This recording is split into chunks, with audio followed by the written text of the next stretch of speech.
Assalamualaikum warahmatullahi wabarakatuh. Selamat jumpa pemirsa.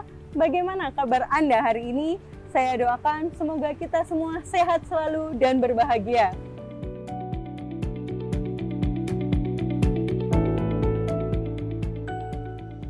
Saya, Audi Tias Mega, senang sekali dapat menemani Anda dalam beraktivitas. Semoga aktivitas Anda hari ini lancar, mendapatkan barokah dan manfaat. Amin.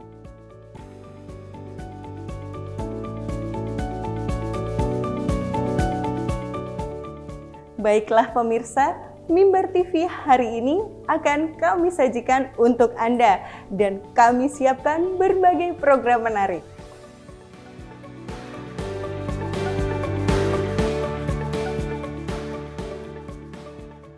Dan tentunya Mimbar TV selalu mempersembahkan program-program yang menarik, berkualitas, membuka wawasan, dan menjadi informasi positif, inspiratif yang spesial untuk Anda hari ini. Semoga para pemirsa semuanya mendapatkan manfaat dari berbagai program yang telah kami sajikan. Pemirsa, dengan bangga kami persembahkan Mimbar TV hari ini. Dan selamat menyaksikan. Mimbar TV menjalin informasi selaras di hati. Wassalamualaikum warahmatullahi wabarakatuh.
Assalamualaikum warahmatullahi wabarakatuh. Pemirsa Mimbar TV dimanapun berada, kembali bersama saya Ica Asifah untuk bisa menemani Anda semuanya di bingkai acara Siswa Berprestasi.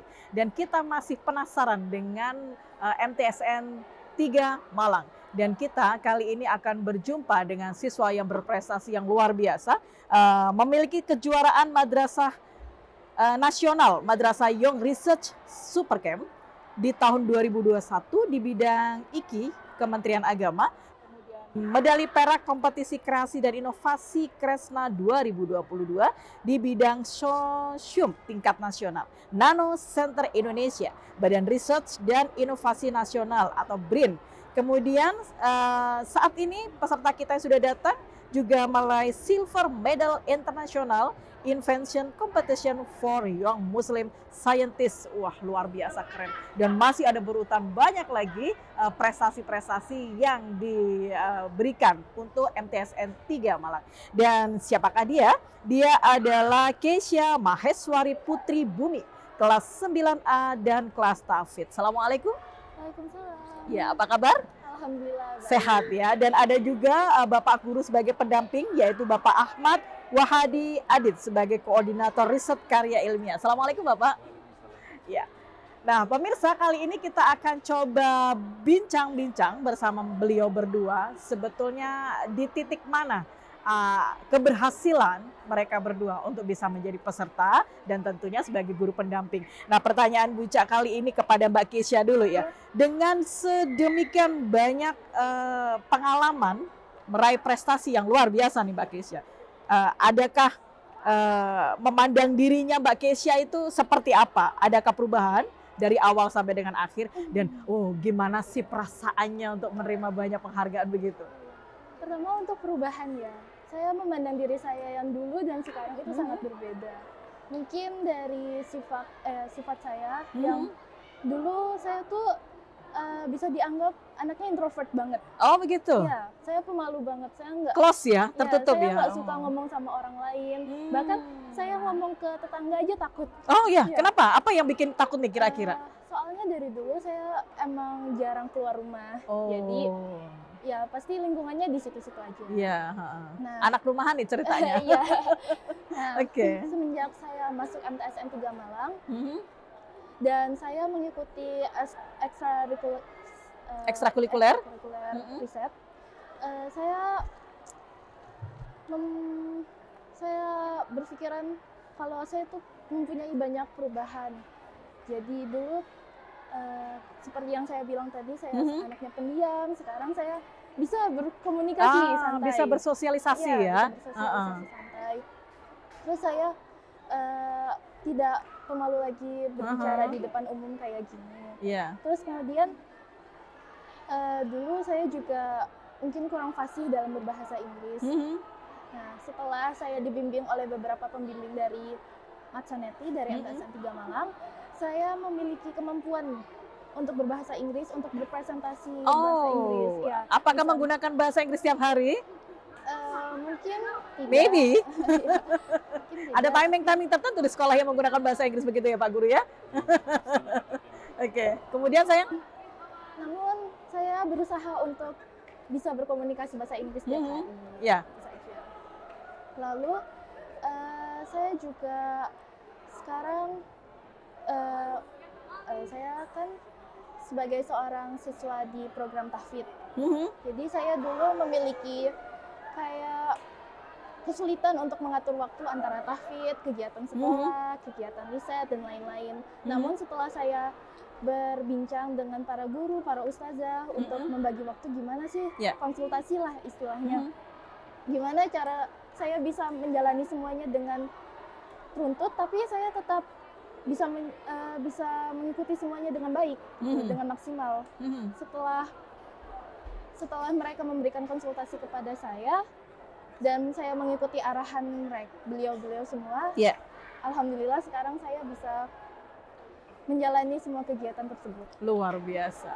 Oke, ini kan ada pengalaman 2 kali saya lihat yang nasional dan internasional ya. Nih, how do you feel ketika Mbak Kesya itu mengalami berinteraksi dengan orang-orang yang di luar, tidak hanya luar Jawa Timur ya, bahkan kita di nasional. Nah, kira-kira pertanyaan saya adalah bagaimana perasaannya ketika awal itu menapaki lokasi, bertemu dengan orang-orang yang di luar Jawa Timur, apalagi ini di tingkat nasional, belum lagi di tingkat internasional. Perasaan yang pertama kali apa? Awalnya ya pasti saya takut ya. Ya, Karena- deg-degan gitu ya, iya, mesti ngapain gitu. apalagi kita bertatap langsung, jaraknya dekat. Oke. Kalau misalnya dulu pas masih 2021 kan masih daring, masih COVID pas Iya. itu.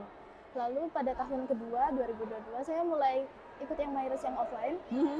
Dan itu perasaan saya sangat, wah bisa nggak ya ini? Tapi sebelumnya itu sudah punya garden memiliki vocabulary bahasa Inggris sebelumnya ya? Iya, bisa. Ada persiapan kan pastinya di situ ya. Kemudian apa lagi pengalamannya Kemudian, tuh? Saya pas itu sangat nervous dan kayak kurang percaya diri gitu. Oke. Tapi berkat para pembimbing yang selalu mensupport saya, selalu memotivasi saya, akhirnya saya ya udah jalanin aja deh, pasti bisa. Begitu ya. Yakin bisa, yakin sukses dan meraih prestasi begitu Dan ya. pasti selalu ikhtiar dan tawakal. Baik.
Baik, pemirsa, selanjutnya kita akan menuju kepada Koordinator Research Karya Ilmiah, Bapak Ahmad Wahani Adit. Baik, Bapak. Assalamualaikum. Waalaikumsalam. Ya, Pak Adit, ini saya kepingin tahu bagaimana ketika Bapak berproses mengawal anak-anak itu, dia di ajang nasional, apalagi di ajang internasional. Itu kan bukan sesuatu yang gampang ya. Apalagi melihat backgroundnya Mbak Keisha, sepertinya di awal tertutup, dia close, kemudian tahu-tahu dia berada di ajang nasional bahkan internasional. Monggo Bapak bisa dijelaskan. Alhamdulillah Bica, di sini utamanya keberhasilan dari Ananda, Keisha dan teman-teman yang lain otomatis pasti dari tim riset juga. Saya selaku koordinator berterima kasih kepada tim riset MTS 3 Malang yang memang senantiasa dengan sepenuh hati membimbing anak-anak dan dukungan support dari Ibu Kepala Madrasah, Ibu Dr. Anda Jawarsi. Beliau sangat support sekali yang mana sangat mendukung prestasi kita dimanapun kita mengikuti kompetisi seperti itu. Itu merupakan suatu aura yang luar biasa, membuat kita itu juga semakin bersemangat. Yang pasti kita di sini karena ini bidang riset di tingkat SMP pasti perlu perjuangan dari kita. Kita itu sistemnya jemput bola. Jadi anak-anak itu yang mana ada mindset riset itu merupakan hal yang sulit, bikin pusing, membosankan. Tapi kita menanamkan bagaimana dia ikut riset itu menjadi hal yang menyenangkan, senang. Seperti moto kita, meneliti menjadi hobi. Yang mana arahnya dengan kegiatan riset di MTSN 3 Malang, hobi dalam meneliti dan hobi juga untuk berprestasi. Seperti itu. Dan alhamdulillah luar biasa, suatu kebanggaan dari kita semuanya. Anak-anak yang kita bimbing mendapatkan jalur undangan juga di MAN 2 Kota Malang. Alhamdulillah Keisha ini juga salah satunya. Oh, begitu. Walaupun masih kelas 2. Berarti sudah punya kuota nih ya? Alhamdulillah kita insya Allah untuk yang kakak kelasnya ada kuota 4 siswa yang diterima di sana. Dan ini nanti ada 3 yang sekarang kelas 8. Kuota yang diundang lagi, seperti itu. Ya, baik. Mbak Keisha, kembali kita ke Mbak Keisha. Ini tadi sudah disampaikan nih, kelas 8 sudah mendapatkan kuota atau dipinang oleh Madrasah Alia Negeri begitu ya, yang ada sangat bergengsi nih di Kota Malang. Ini perasaannya gimana nih? Belum lulus, tapi udah dapat undangan pemirsa, luar biasa. Nih perasaannya gimana nih Mbak Keisha? Yang pasti senangnya luar biasa. Begitu ya? Karena ya MAN 2 emang terkenal bagusnya. Gitu ya? Udah nggak pusing lagi mikir sekolah di mana? Ya, tinggal capcus masuk aja begitu ya. Oke. Itu kira-kira nih, tadi kan Bapak menyampaikan bahwa meneliti menjadi hobi. Apakah Mbak Keisha juga menjadikan penelitian itu sebuah hobi? Ya, awalnya saya itu merasa riset itu memusingkan ya. Karena saya melihat secara langsung gimana sih cara orang-orang riset itu bekerja, seperti mereka kok selalu di hadapan layar laptop terus. Iya. Saya selalu berpikir boring gitu kan ya. Mereka kok bisa se-enjoy itu jalaninnya. Gimana sih caranya? Akhirnya saya ikut eskul riset. Dan semakin saya mendalami, oh ternyata emang seru.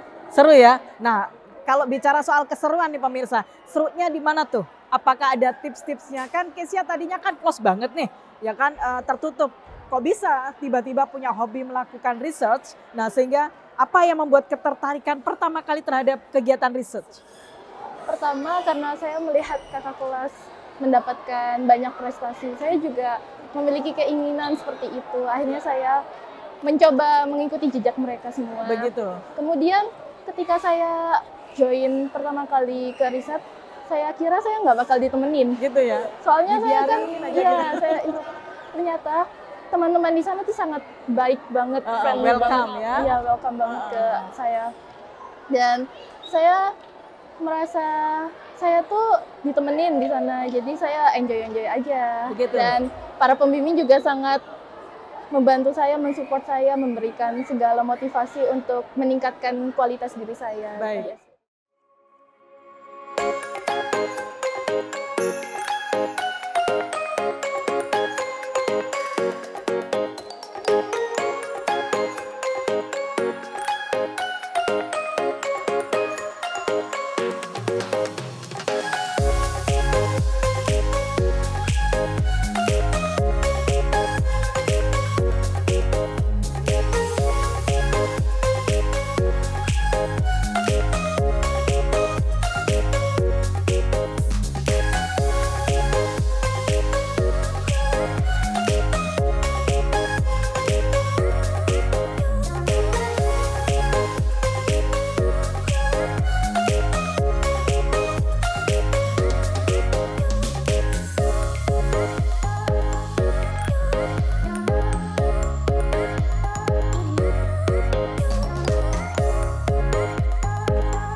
Pak Adit, ini pengalaman pertama ketika panjenengan mengawal anak-anak di skala nasional sampai dengan internasional.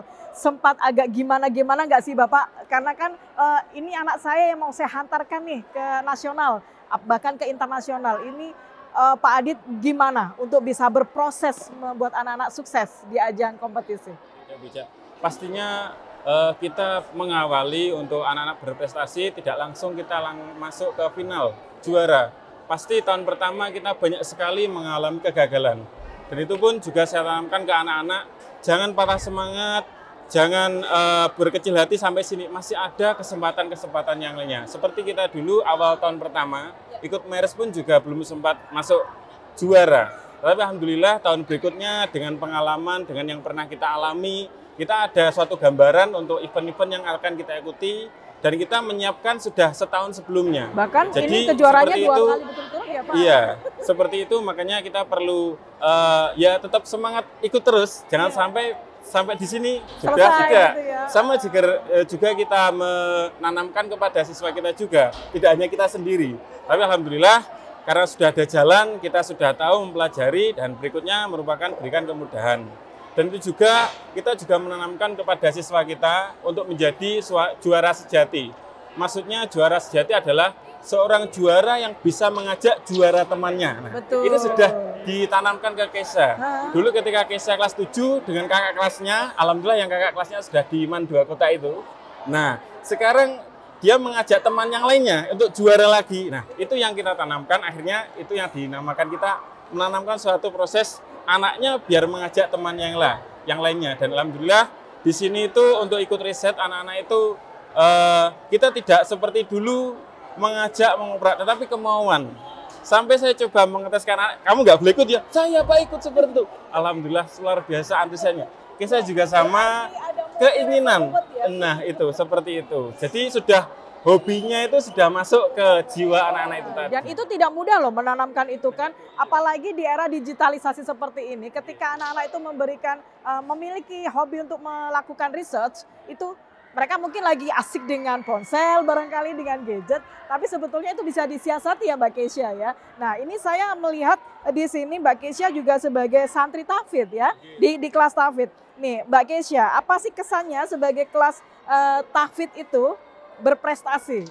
Anda sebagai teman-teman yang ada di kelas tahfidz memiliki prestasi itu perasaannya seperti apa? Yang pasti memiliki perasaan bangga karena selain saya memiliki hafalan juga bisa memberikan yang terbaik untuk madrasah.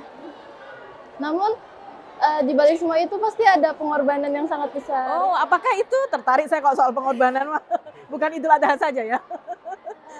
Karena saya juga di Mahat, jadi kayak gak diperbolehkan memegang HP. Nah, komunikasi bimbingan itu sangat susah. Oh, begitu ya. Terus saya harus membagi waktu juga antara hafalan saya dengan tahfidz, membagi waktu untuk pelajaran, membagi waktu untuk teman-teman, membagi waktu untuk riset. Itu butuh perjuangan yang sangat besar. Begitu, apalagi no gadget ya? Ya, itu. Oke, luar biasa. Nah, alhamdulillahnya pembimbing MTS, pembimbing riset kami itu mensupport. Bahkan beliau semua datang ke Mahat demi mengajar kami, membimbing kami. Jadi saya merasa mereka sangat effort kepada saya juga harus memberikan yang terbaik untuk mereka.